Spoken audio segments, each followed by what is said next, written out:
mohon maaf Bu, dalam kondisi tidak bisa melihat Bu ya. Dan beliau merupakan salah satu dari mantan guru migran yang harus mengalami situasi seperti ini, dan ada beberapa yang akan di-sharingkan oleh Bu Yatin pada kesempatan ini. Dan alhamdulillah ini komplit sekali ya di Kabupaten Blitar ini, dari tingkatan SKPD-nya, tingkatan pemerintah daerahnya, dan juga Hajiana. Benar apa yang disuarakan oleh nanti Bu Haryatin salah satu. Walaupun kalau mereka sampun melaporkan pundi-pundi dari Dinas setempat ngantos di Jakarta dan Komisi DPR Komisi 9 mereka, tapi ngantos sak menika dereng wonten asilipun. Pemerintah yang janji-janji tapi mboten nggak pernah ditepati sampai sekarang. Kalau menika datang dari Saudi dari tahun 2010 dan melaporkan ke pemerintah tempat, lalu sampai ke Jakarta, atau sekarang dari wonten asilipun. Laporkan dulu tentang DPR Komisi 9 tentang Menteri Tenaga Kerja. Mereka saya tidak janji berarti mengeluarkan hak-hak kula, berarti untuk asuransi kula yang kosong, tapi yang menikah dari wonten asilipun. Menolak Saudi dianiaya ngantos 40 tahun.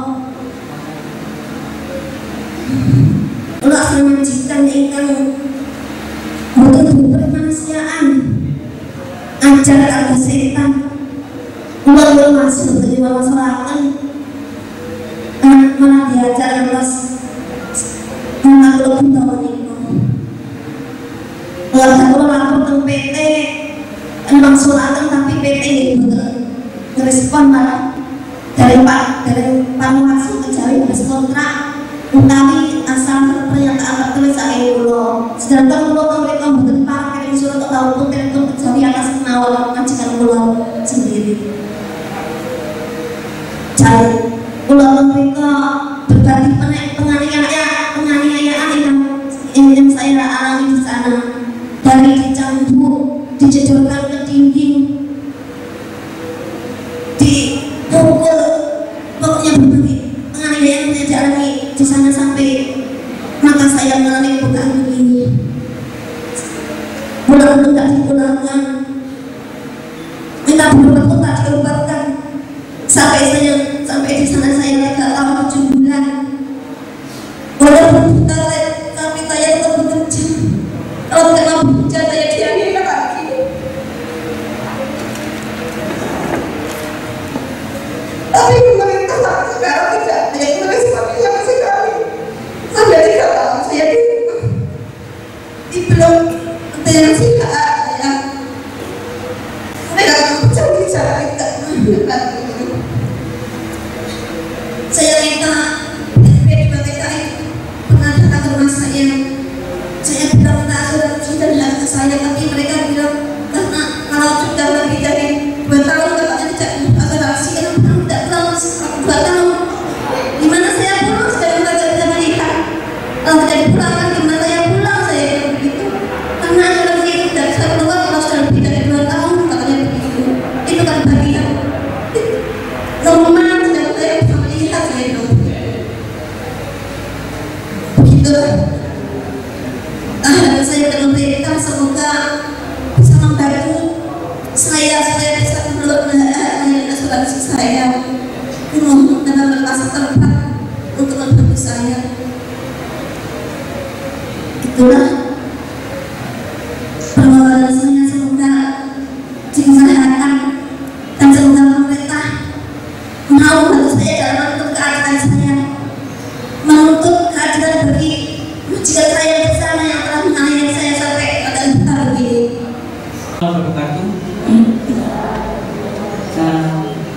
Bapak Ibu yang saya hormati semuanya, dan terutama yang saya sangat banggakan dan juga saya sangat prihatinkan Bu Haryati. Seperti saya pada Ibu dan juga saya tidak tahu apakah nanti saya bisa untuk mengganti mendapatkan hak, tapi yang saya bisa lakukan, saya janji bahwa saya akan tidak lanjuti dan saya sudah. Di DPR itu ada kasus lapor, tapi kalau tidak ada satupun politisi yang awal, yang nempel, yang kemudian mau mendatangi pihak-pihak yang relevan ya. Misalkan saya kontak ini, saya kontak Jumud dan seterusnya. Pertemuan-pertemuan di DPR itu akan menjadi meaningless itu nggak ada. Jadi harus diikuti dengan advokasi personal dari politisi yang tersedia. Kalau nggak ada tindak lanjut dari advokasi personal, ya nggak akan ada dampaknya. Ini terjadi di kasus apapun Pak, termasuk kasus tanah. Kasus tanah itu sejak periode lalu itu saya tahu di Komisi 2 itu ada panja sengketa tanah. Ya banyak korban datang nangis-nangis itu, tapi selesai. Kalau nggak ada yang ya mesti tak tackling. DPRD ngomong DPR di track record ini wong ini ambil nanti ngurusi publik apa enggak, itu aja yang gampang.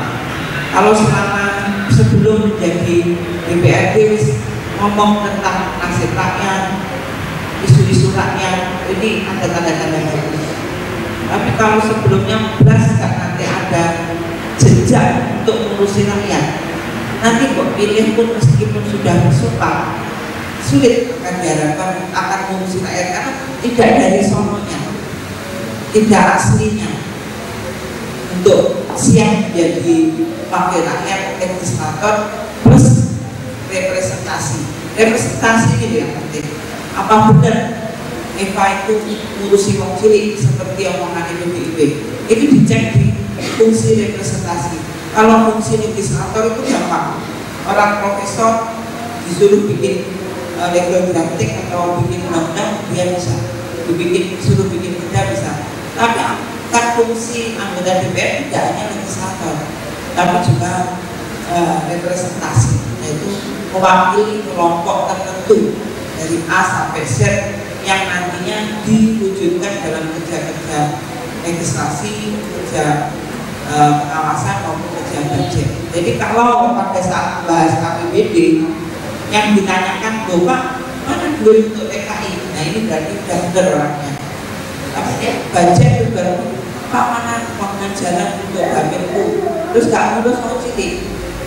Ini artinya ya bukan representator, tapi hanya legislator.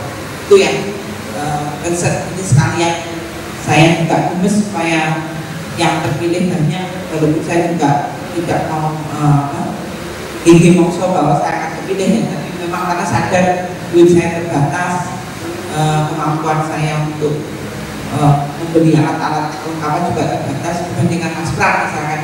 Jadi saya tidak pilih dominan. Itu kita langsung kepada ini sudah selesai. Sekarang saya ingin masuk ke dalam apa yang jadi pembahasan saya. Komisi 9 terus.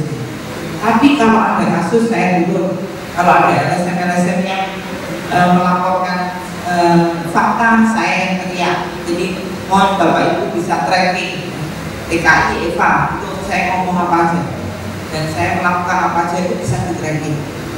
Nah, kesimpulan saya bahwa kejadian seperti Bapak Haryati dan juga banyak kasus saya 4-5 bulan yang lalu kan diundang Migran Care ke Pendopo ya. Dan ada juga satu korban yang pakai dari dinas. Nah saya mendiagnosa begini dan menyimpulkan semua kejadian kecelakaan, insiden ataupun penganiayaan yang ada di luar negeri 80%-nya disumbang karena kebijakan di dalam negeri yang lemah, karena kebijakan dalam negeri yang tidak banyak elemen proteksinya. Dan kalau kita pelajari kenapa kok TKI kita rentan terhadap kecelakaan atau menjadi target penganiayaan? Satu, bahwa polisi di dalam Undang-Undang 39 2004 itu ada kesalahan fatal, menyerahkan urusan perlindungan kepada swasta. Tidak ada ceritanya swasta akan melakukan perlindungan kecuali nyari untung sebanyak-banyaknya. Jadi ini saja sudah kelihatan salah paradigmanya. Dan itu diikuti dengan, maaf kalau saya dalam latar belakang saya, benchmark saya itu adalah Filipina juga bekerja sama dengan PPTKIS atau PPT.